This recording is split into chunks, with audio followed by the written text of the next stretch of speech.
if we reference our final file one more time, we can see that light blue is the first separation we want to create. You can do these in any order, but we'll go ahead and go in print order now just to keep things organized.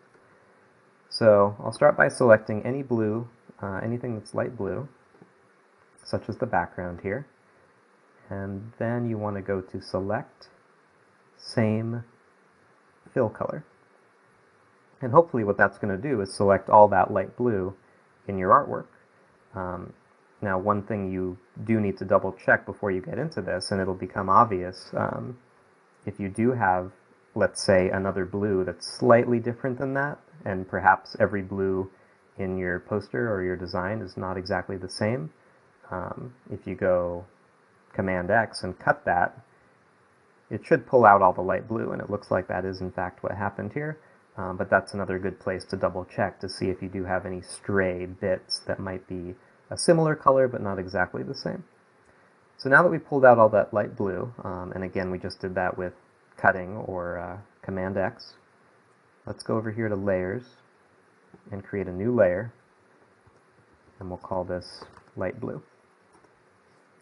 And now we're going to paste that in place. We can use Command F or Command B, and that's going to paste it in the same place but on a new layer, that new light blue layer. And let's go ahead and turn off the other layers for now, and we can see that we did end up with just the light blue. So now essentially that separation is complete.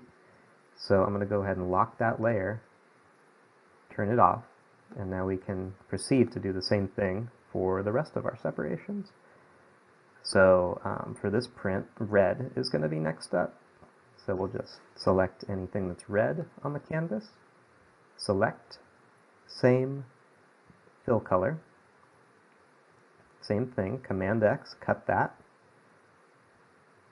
And then we create a new layer. We'll call this the red layer. And then again we go Command F to paste that in place onto that new red layer. And again, if we double check our work, we only have red elements here. And then lock that layer and turn off the visibility. And then coming back, we do see that we pulled out all the red, so far this is working out. Let's move on to what we're calling the dark blue color next. So select any area of that blue, select, same, fill color, cut that. We're going to add a new layer. We'll call this dark blue. And then we Command F and paste that in place on the new layer. So if we lock this layer and turn it off, now we see that we are just left with brown on this final layer. However, we're not quite done yet, because one thing that's important to keep in mind is that it is possible that we do have white shapes or even shapes with no fills on this layer, and that can potentially cause problems as we move on in this process in case you send this file to your printer and something happens and he accidentally selects this area here and colors it. You could end up printing something on your poster that you don't intend to have happen, and that's actually something that we've experienced when we weren't too familiar with creating color separations. So what I would say at this point is a safe way to do this on this layer, because we know we only want the brown. If there's anything like this shape that's hanging out there hiding, let's go ahead and select a brown item, select same, fill color, and now what I want to do is select the inverse of that. So come up here to select an inverse, and basically now what we have selected is anything that's not brown on this layer. And as you can see, there's quite a bit that's still left in there that's hiding as either white or no fill. So let's just go ahead and delete. And now we should be left with nothing but brown on this final layer. And it looks like that's the case. So I'm going to go ahead and rename this brown. And now we're in pretty good shape to move on to the next step. One last thing I'd like to do here is just reorder these layers a bit. So just visually. I like having these top to bottom in the print order, so think about the order that the ink is going to be laid down on your poster. So we have light blue at the bottom, followed by red, followed by dark blue, followed by brown.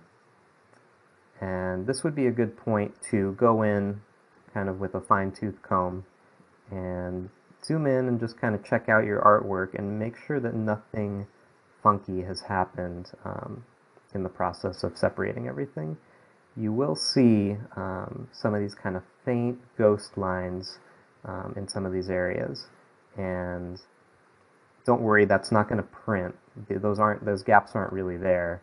If we zoom way in, we can see that they're not really getting larger, and that's a good way to test. You know, theoretically, if those gaps were real, we would be able to see them even larger when we zoom in, but it's kind of just a side effect of how vector programs display.